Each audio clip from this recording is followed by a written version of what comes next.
O ano era 2121. A civilização humana fora quase completamente destruída pela contaminação causada pela guerra nuclear, e até o momento não conseguira se recuperar. A humanidade mal conseguia sobreviver naquele terreno deserto, lutando para construir assentamentos que garantissem sua própria segurança e prosperidade. Mesmo depois de se estabelecerem, os humanos não conseguiram recuperar seu status de governantes do planeta. Para as pessoas comuns, sair de seus assentamentos de forma imprudente era como entrar no inferno. O mundo havia sido completamente transformado pelo abuso da energia nuclear. Os insetos que antes eram facilmente esmagados pelos humanos, agora, com a influência radioativa, tornaram-se seus piores pesadelos, conhecidos popularmente como bestas nucleares. Nesse momento, o homem que estava sendo perseguido por um louva-a-Deus gigante acelera com sua moto e desvia do golpe, posicionando-se atrás da terrível criatura. Ele puxa uma espada cintilante que carregava nas costas e salta em direção ao monstro com uma velocidade fenomenal. Utilizando todo o ambiente para contra-atacar a fera, desferiu diversos golpes cortantes e precisos, eliminando completamente o grande inseto. Naquele mundo, a lei do mais forte e a sobrevivência do mais apto eram as únicas verdades. O homem retorna para sua moto como se nada tivesse acontecido, pois, para sobreviver ali, era preciso tornar-se mais forte e mais implacável do que aquelas criaturas. E os horrores daquele mundo iam muito além disso. O homem seguia em direção a uma casa de aparência antiga e abandonada. Parou por alguns instantes para checar o bilhete que trazia as informações do local, quando um carro surgiu de repente e estacionou próximo a ele. Outro homem saiu do carro. Os dois demonstravam grande interesse no que havia dentro daquela casa. Pelo bilhete que o rapaz da moto segurava, parecia tratar-se de uma casa de primas, o que o deixava muito animado. Ambos disseram, ao mesmo tempo, que o evento daquela noite era realmente motivo de expectativa. Percebendo a coincidência, encararam-se por um longo momento. Então o rapaz da moto deu um empurrão no homem do carro, pegou a roupa do homem mais velho e dirigiu-se à casa, caminhando lentamente até a porta. Ao chegar diante dela, a porta se abriu sozinha e o rapaz entrou confiante, até ser parado por pessoas que guardavam o local. A agente A afirmou nunca ter visto o rosto do jovem por ali e perguntou se ele estava no lugar certo. A agente B complementou que o rosto lhe era desconhecido e avisou que se ele desse mais um passo, não teriam escolha senão eliminá-lo ali mesmo. O rapaz colocou a mão no bolso e pediu que observassem com atenção. Tirou um item que deixou as agentes de queixo caído. A agente A sorriu e reconheceu que ele era um cliente S-VIP. O rapaz se virou e disse que estava ali para se divertir, pedindo que não estragassem seu humor. A agente B deu-lhe as boas-vindas ao Wasteland Eden e o direcionou a entrar. A agente A apertou um botão para abrir a porta e, curvando-se, as duas o convidaram a entrar e a se divertir. Ele adentrou um salão que, à primeira vista, parecia vazio, mas, ao abrir outra porta no corredor à frente, deparou-se com um local repleto de pessoas de alto nível. Aquele era o clube Wasteland Eden, que ganhara popularidade recentemente. Seus frequentadores eram senhores poderosos e membros da elite, interessados apenas em gastar dinheiro de maneira exagerada. O que atraía essas pessoas era o serviço especial oferecido ali. Uma moça caminhou até a parte principal do palco, saudou a todos e anunciou o início do leilão da noite. Continuou dizendo que apenas o dinheiro fala. Enquanto alguém tivesse recursos, o clube faria essa pessoa experimentar o prazer supremo. Com um olhar maléfico, avisou que o leilão começaria naquele instante, puxou uma cortina vermelha e revelou o que havia atrás dela. Gargalhando alto, convidou as pessoas a comprarem o que desejassem. A apresentadora perguntou à plateia o que achavam dos produtos. Peças da mais alta qualidade, escolhidas especialmente pela Câmara de Comércio Interna do clube. Prosseguiu dizendo que era possível escolher idade, aparência, qualidades e qualquer outro detalhe, garantindo aos clientes uma felicidade que só os deuses merecem. Instigava-os a gastarem sem contenção. O rapaz observava tudo e concluía que o tal serviço especial nada mais era do que um leilão ilegal de escravos. Quem pagasse mais ficaria com as pessoas leiloadas. No mundo atual, em que a população sobrevivente já era escassa, esse tipo de prática constituía um crime gravíssimo. Por isso essas transações eram mantidas em segredo. Mas o aspecto realmente aterrorizante do Clube Eden não terminava ali. De repente, alguém se aproximou do rapaz, perguntando se o prezado cliente estava ali sozinho. Era a gerente do local, uma linda mulher, que quis saber se o rapaz não havia gostado dos produtos em exibição. Ele respondeu que eram produtos de segunda classe e perguntou se ela não teria algo mais emocionante. A gerente se aproximou e comentou que o rapaz era realmente um cliente que entendia das coisas, acrescentando que, de fato, havia algo mais emocionante, mas que, para ter acesso a isso, ele precisaria se tornar um membro supremo. O rapaz ergueu o braço, mostrando novamente o item em seu pulso, e perguntou se aquilo seria o suficiente. A gerente o observou, chocada. Em seguida, virou-se rapidamente e pediu desculpas por não tê-lo reconhecido antes, solicitando que ele a acompanhasse. Assim, os dois seguiram em direção ao segundo andar do estabelecimento. A gerente abriu uma porta e disse para o rapaz entrar por ali. Ao adentrar a sala, ele viu que havia alguém em um quarto reservado. Era uma jovem chamada Xiaomei, que dizia ter 18 anos. A gerente voltou-se para o rapaz e explicou que aquele era um item premium que haviam adquirido recentemente, perguntando o que ele achava. O rapaz sorriu e respondeu que não era nada mal. A gerente então se virou para sair da sala, dizendo para ele aproveitar o tempo e analisar o produto como desejasse. Após sua saída, o rapaz observou Xiaomei atentamente e murmurou que, finalmente, havia conseguido um ótimo resultado naquela noite. Xiaomei, que parecia animada, disse ao jovem mestre que, a partir de agora, iria acompanhá-lo.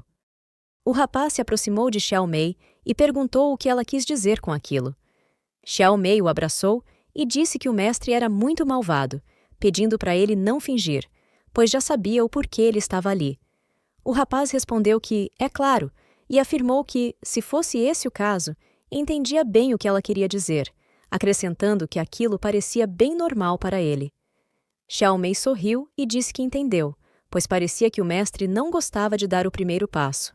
Então, ela trocou de lugar com o rapaz e perguntou se ele gostava de companheiras mais ousadas.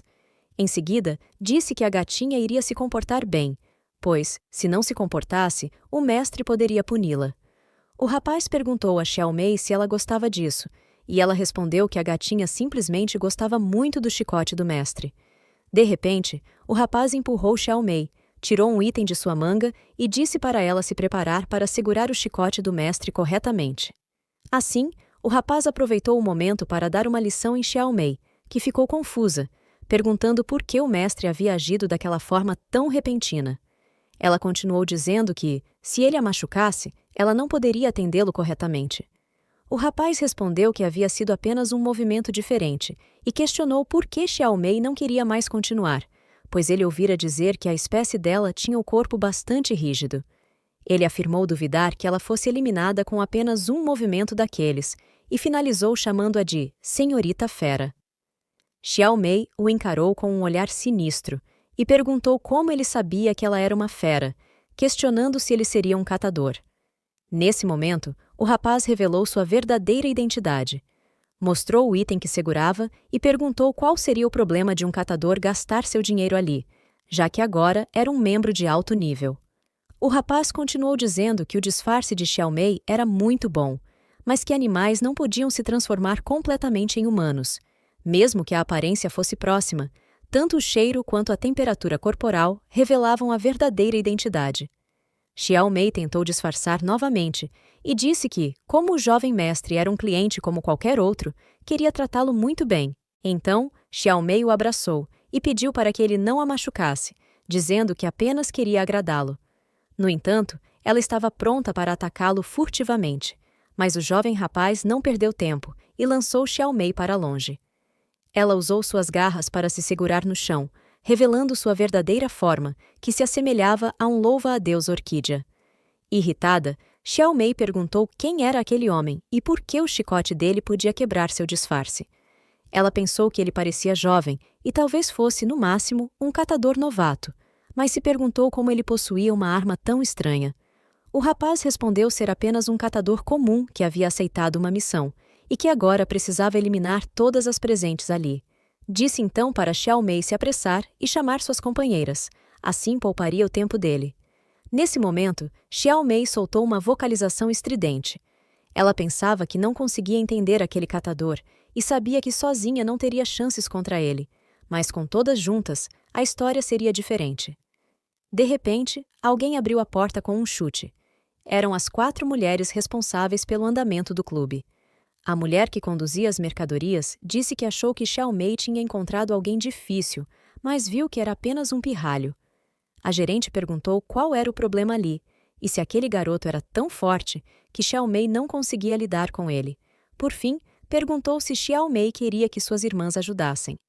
Xiao Mei alertou suas irmãs de que aquele homem era um catador e pediu para que não ficassem tão confiantes. A agente A revelou sua verdadeira forma e disse que, se ele era um catador, armas de fogo não funcionariam contra ele. Portanto, iriam direto ao assunto. Ela comentou que outros catadores que tentaram causar problemas ali anteriormente não foram páreos para elas.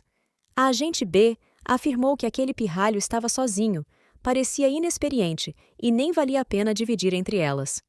A agente das mercadorias disse para acabarem logo com aquilo, pois ainda havia uma grande festa esperando por elas do lado de fora.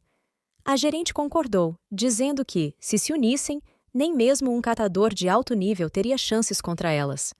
Então, as 4 partiram em alta velocidade em direção ao rapaz, todas usando seus ataques mais poderosos. No entanto, o rapaz manteve-se imóvel, com uma postura confiante no centro do quarto.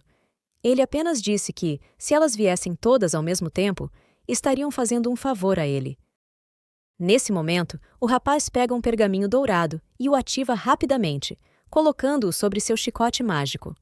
O chicote do rapaz fica completamente energizado depois disso, e assim ele lança um ataque direto, acertando todas as feras ao mesmo tempo. Xiao Mei pergunta se o rapaz pode usar habilidades sobrenaturais e se ele seria um meta-humano. Ela continua dizendo que estava confiante demais, sendo então derrotada por aquele rapaz misterioso. O rapaz se vira e diz que não usou habilidades sobrenaturais, mas sim uma ferramenta. Ele também comenta que, mesmo tendo gastado uma boa quantia naquele talismã de relâmpago, só por ter eliminado 5 bestas humanoides já valeu muito a pena. Nesse momento, outro cliente surge na porta do quarto e se assusta ao ver que as responsáveis pelo clube eram bestas humanoides. Assim, ele sai correndo, avisando a todos que as bestas humanoides iriam atacar os humanos, formando uma grande comoção no salão do clube. De acordo com as informações, 5 bestas humanas estavam escondidas ali. Além de capturarem garotas humanas solitárias para serviços impróprios, elas devoravam secretamente alguns homens que vinham a esse lugar. As bestas humanoides haviam evoluído além das bestas nucleares, adquirindo formas humanoides, e sua inteligência se igualava à dos humanos. Por isso, bestas nucleares com consciência eram extremamente perigosas para a humanidade. Desta vez, o rapaz conseguiu capturar todas elas, e assim foi revelado o nome de nosso protagonista, Liu Xing, o catador. Ele havia ido até aquele lugar porque recebeu uma missão para eliminar as bestas humanoides que se escondiam ali. Liu Xing se abaixa e pega uma pedra brilhante do chão. Além da recompensa da missão, os 5 núcleos que ele obteve ali eram um prêmio ainda mais valioso. Liu Xing explica que os catadores são uma profissão especial nesse mundo. Quando aceitam um trabalho, recebem uma recompensa por isso. Os catadores são geridos diretamente pela Guilda dos Catadores e são responsáveis por resolver vários problemas. O motivo de conseguirem tais feitos é que a grande maioria dos catadores são meta-humanos, pessoas que despertaram habilidades devido à exposição à radiação. Assim como os animais infectados se transformam em bestas nucleares ou humanoides, alguns humanos também recebem um dom. Não apenas seus corpos melhoram, mas também despertam habilidades sobrenaturais, tornando-se conhecidos popularmente como meta-humanos. Embora Liu Xing seja um meta-humano, o poder que ele utilizava vinha de ferramentas especiais. Além disso, o poder dele parecia ser incomum. Liu Xing era órfão e, para sobreviver, foi forçado a se juntar a certas organizações apenas para conseguir comida. Porém, ser maltratado e passar fome era sua rotina diária, até que conheceu a salvadora de seu destino, Fa Xiaoyu, a capitã da equipe de catadores. A partir desse encontro, as rodas do destino começaram a girar. Ao descobrir que Liu Xing possuía o físico de um meta-humano, a capitã o deixou entrar para a equipe que havia fundado, chamada Leopardos Gêmeos. Desde então, Liu Xing tinha como objetivo sobreviver a esse apocalipse e fazer tudo o que pudesse para se tornar o catador mais forte. Liu Xing seguia em direção à cidade-estado Jin. Ele continuava explicando que, depois de muito esforço, conseguiu avançar para o nível médio da classe C. Contudo, comparado às classes A ou S, que possuíam habilidades e equipamentos de alto nível, ele se sentia muito atrasado. Mesmo assim, encontrou uma maneira de se tornar mais forte. Conseguia derrotar bestas humanoides de uma só vez graças a armas que não pertenciam a este mundo. A origem dessas armas estava relacionada à estranha habilidade meta-humana de Liu Xing. Após andar um pouco pela cidade, Liu Xing estaciona ao lado de um prédio, abre o cadeado que fechava o local e entra. Parecia ser seu lugar de descanso. Rapidamente, ele se joga em um sofá, dizendo estar exausto e que iria dormir um pouco. Liu Xing possuía a habilidade de projetar sua alma em outros mundos, e essa era a capacidade que despertara como meta-humano. Nesse momento, ele se via em um mundo completamente diferente, sombrio e de cores estranhamente escuras. Esse mundo, completamente distinto do de Liu Xing, era chamado de domínio de cultivo demoníaco, repleto de demônios, monstros e fantasmas. Era um mundo muito hostil, tão perigoso quanto a atual Terra, mas nele era possível praticar o cultivo imortal. Nesse instante, uma pequena figura humanoide surge em meio às chamas diante de Liu Xing. Era uma garotinha animada, feliz ao ver que seu mestre finalmente havia acordado. Liu Xing, agora com uma aparência um pouco diferente, diz que terminou a missão do outro mundo e mostra que coletou muitos materiais, o suficiente para ativar várias funções do templo. Enquanto Liu Xing seguia em direção ao templo que havia mencionado, ele pensava sobre o dia em que estava dormindo em um terreno árido e deserto, e, ao abrir os olhos, encontrou-se em um lugar completamente diferente. Desde então, toda vez que viajava para aquele mundo, ainda achava tudo aquilo incrível. Então, ele decide voltar um pouco no tempo e nos contar como foi aquele dia inesquecível. Liu Xing se lembrava de que, naquela ocasião, havia adormecido normalmente em sua casa. Ao abrir os olhos, viu-se cercado por um mundo completamente diferente e se perguntou onde estava. Olhando ao redor, ele tremia de medo com as coisas que via. No começo, pensou que estivesse sonhando, mas o cheiro repugnante daquele lugar era tão real que se tornou insuportável. Tentou correr pelo local, mas continuava vendo as mesmas cenas aterrorizantes. Nesse momento, percebeu que sua pulseira de catador havia vindo junto com ele. E, surpreendentemente, ela também funcionava naquele outro mundo. Com ela, Liu Xing conseguia escanear as criaturas daquele lugar. No entanto, a coisa mais absurda daquele mundo logo apareceu diante de seus olhos. Antigos edifícios flutuantes, árvores estranhas e um cenário que lembrava bastante os contos antigos de cultivadores imortais. Mas, comparado ao que era descrito nos livros, aquele mundo parecia muito mais sinistro. Enquanto Liu Xing tentava entender em que tipo de mundo havia caído, foi acometido por uma dor de cabeça intensa. Essa dor foi como um gatilho. Lembranças do dono original daquele corpo e sua conexão com aquele mundo começaram a surgir em sua mente. A energia espiritual daquele lugar havia sido esgotada e substituída por uma energia maligna, capaz de levar qualquer pessoa à loucura. Vários monstros e demônios, estimulados por essa energia sombria, absorviam humanos por onde passavam, deixando um rastro de destruição. Os cultivadores que permaneciam nesse mundo, para manter seu poder, praticavam métodos de cultivo ainda mais horripilantes. O proprietário original do corpo que Liu Xing agora ocupava era um discípulo da seita Faisheng. Assim como outros discípulos, sua única utilidade era cavar tesouros. Pessoas vulneráveis, incapazes de resistir aos cultivadores mais fortes. O mestre da seita Faisheng aparentava ser justo e protetor da terra, mas, na verdade, via seus discípulos como gado, usados como combustível para sua ascensão à imortalidade. Inicialmente, o dono original do corpo e outros cultivadores tiveram suas almas roubadas para alimentar o cultivo do mestre. Esse ato cruel, de roubar as almas dos discípulos, era chamado de conceder uma bênção. Além disso, alguns discípulos com um pouco de talento eram usados no refinamento de pílulas. Assim, muitos foram sacrificados. Todo aquele discurso de que o mestre salvaria o mundo e protegeria a todos era apenas uma desculpa para encobrir seus atos vis. O protagonista percebeu que esse era o verdadeiro cultivo daquele mundo. Porém, uma nova e terrível dor de cabeça o acometeu, e mais memórias foram transferidas para ele. A lembrança seguinte era do avô do antigo dono daquele corpo, contando a história do cultivo nos tempos antigos. O velho dizia que, antigamente, os cultivadores eram comuns naquele mundo.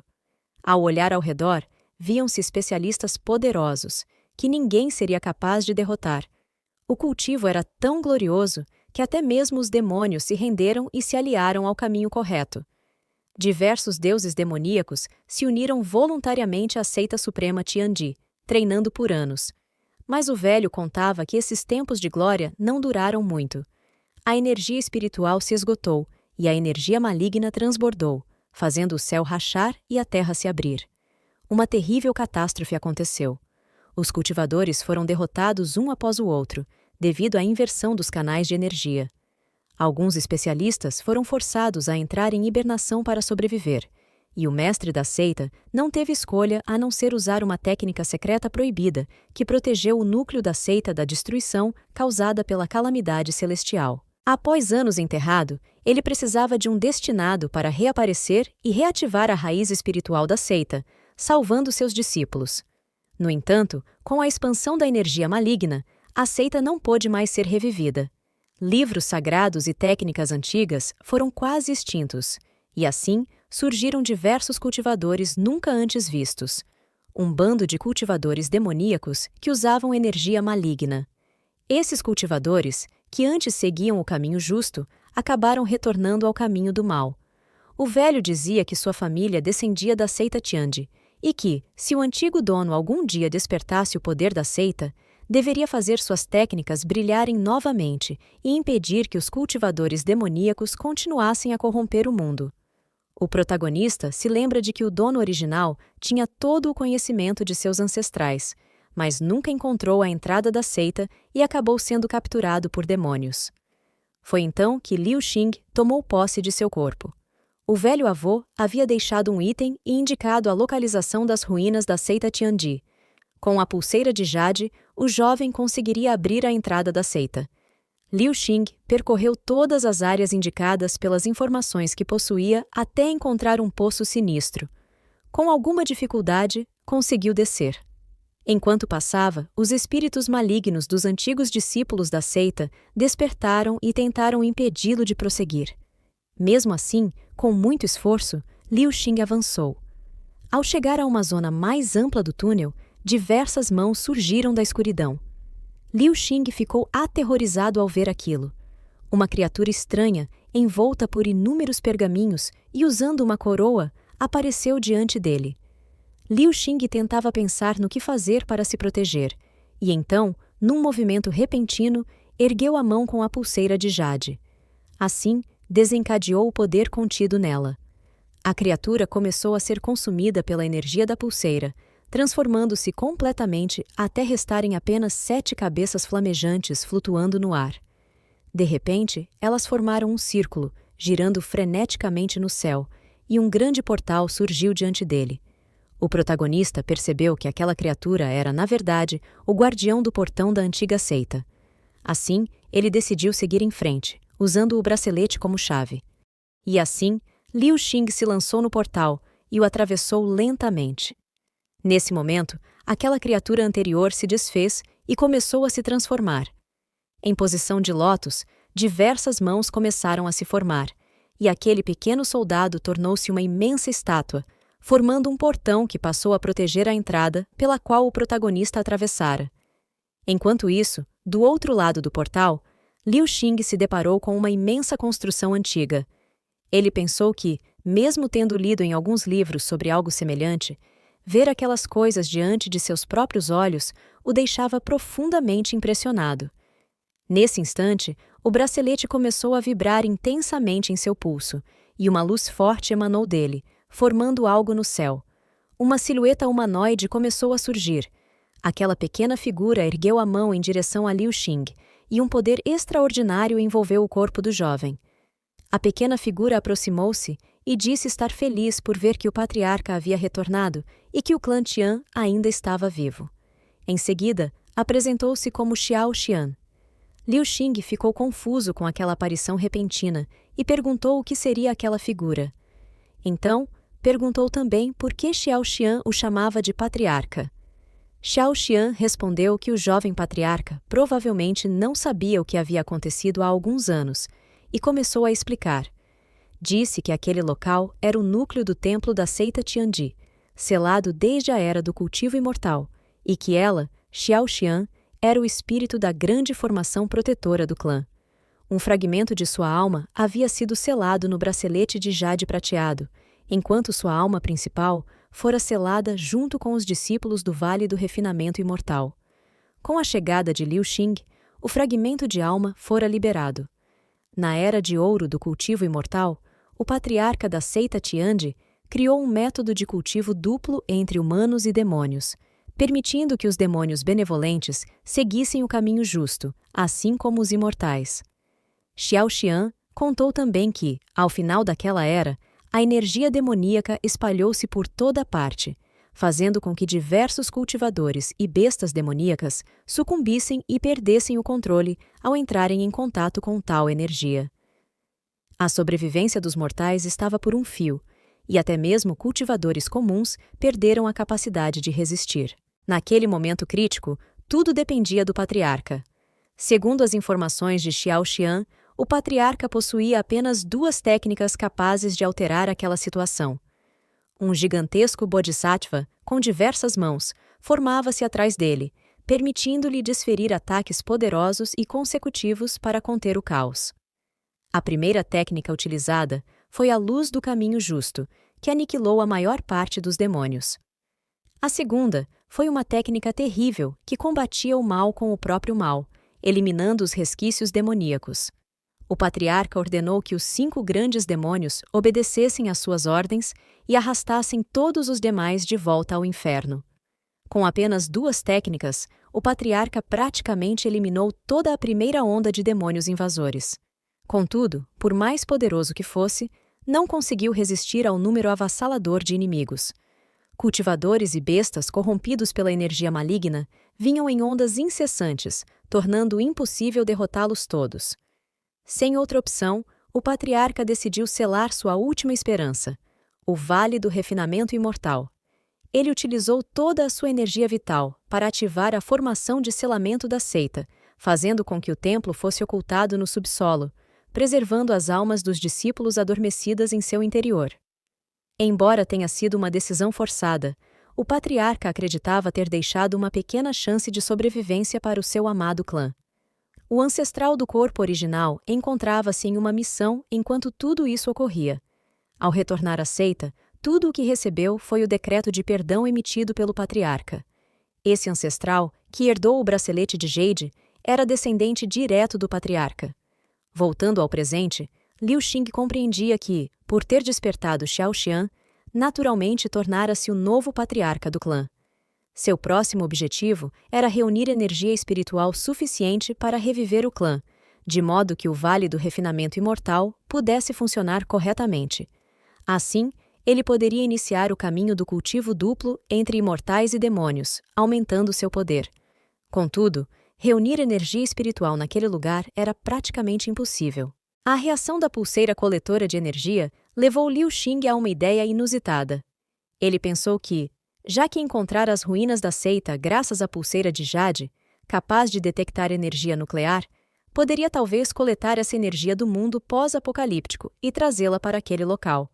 Acreditava que isso forneceria a energia necessária para o renascimento do clã, utilizando os núcleos de bestas nucleares que conseguia coletar por lá como fonte.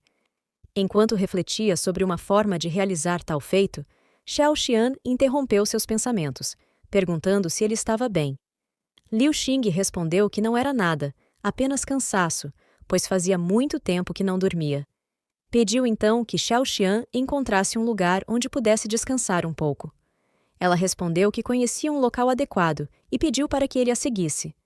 Algum tempo depois, Liu Xing deitou-se e pediu que Xiao Xian o protegesse enquanto dormisse. Ela apenas confirmou que o faria, e então ele fechou os olhos. Pensou que, desde que chegara àquele mundo, estivera tenso, mas agora, em um lugar seguro, finalmente conseguia relaxar e adormecer. Assim, Liu Xing retornou ao seu mundo original, ainda portando o bracelete de Jade.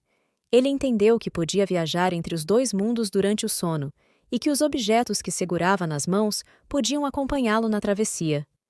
O protagonista animou-se ao perceber que, se a pulseira coletora o acompanhava, então, ao segurar os núcleos das bestas nucleares, poderia levá-los consigo para o outro mundo com facilidade. Algum tempo depois, de volta ao mundo imortal, Liu Xing entregava os núcleos que havia coletado para Xiao Xian e perguntava como poderia usá-los. Xiao Xian ficou impressionada com a energia espiritual condensada naquele pequeno núcleo, e o protagonista então teve a confirmação de que aqueles núcleos eram, de fato, fontes de energia espiritual, que poderiam ser usadas naquele mundo. Xiao Xian explicou que com essa quantidade de energia espiritual, seria suficiente para ativar o artefato mais importante do clã, o Caldeirão do Renascimento. Alguns minutos depois, Liu Xing chegou ao Salão do Renascimento.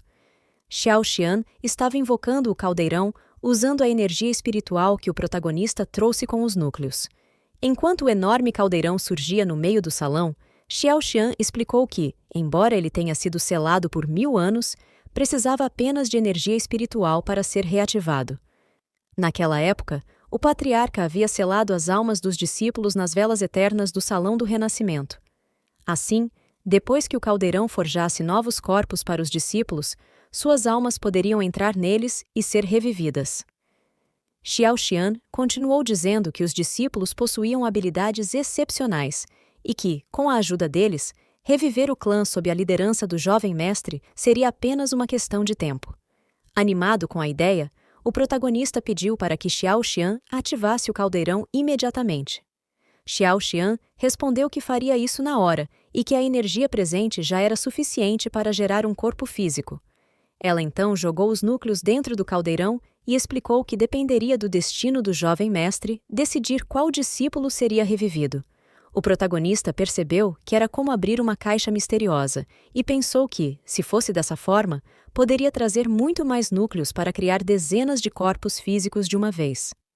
Xiao Xian disse que havia algo que precisava avisar ao jovem mestre primeiro. Alguns instantes depois, uma intensa onda de energia surgiu do caldeirão.